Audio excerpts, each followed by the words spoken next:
Hafaday, Terawami, and good evening, Commonwealth. Today is Monday, October 2nd, 2012.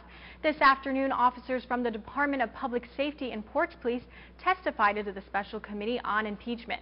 Some explained their involvement in the departure of the former Attorney General, Ed Buckingham, while others invoked their Fifth Amendment rights.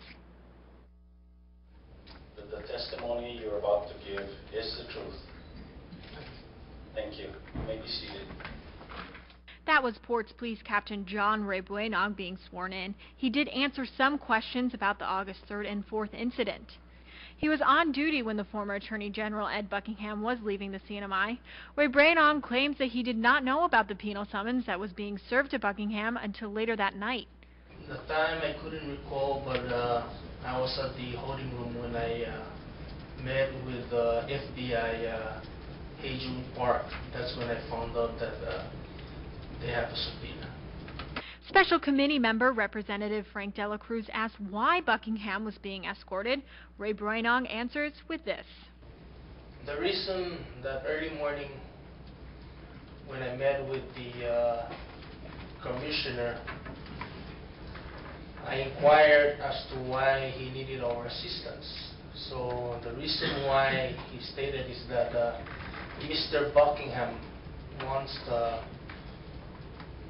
not to be bothered by the media. He wants just to exit the vehicle and just enter screening area and just depart.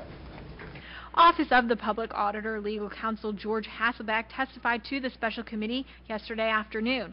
He says OPA did provide copies of the penal summons to DPS and Ports Police on the early evening of August 3rd. And Commonwealth law requires law enforcement officers to take all reasonable efforts to serve those penal summonses.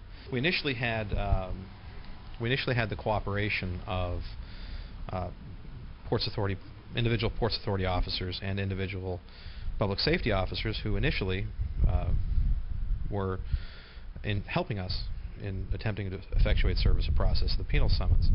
At some point during the evening of the 3rd, morning of the 4th, the cooperation of those two agencies disappeared. Now, the particular whys and wherefores and hows that cooperation disappeared are still under investigation. Hasselbeck says after cooperation from DPS and Ports Police stopped, they had to call local FBI for assistance. And it became apparent partway through the evening that certain governmental bodies were not aiding us in serving the penal summons as we had hoped they would. And at a certain point, one of my investigators received word that if she did not cease in her efforts to serve the penal summons of Mr. Buckingham, she would be arrested. Now, for what, I don't know. But at that point, I became concerned because I'm this person's supervisor and I don't want her to go to jail for doing her job. So at that point, I contacted members of the local FBI office and spoke to them about getting their help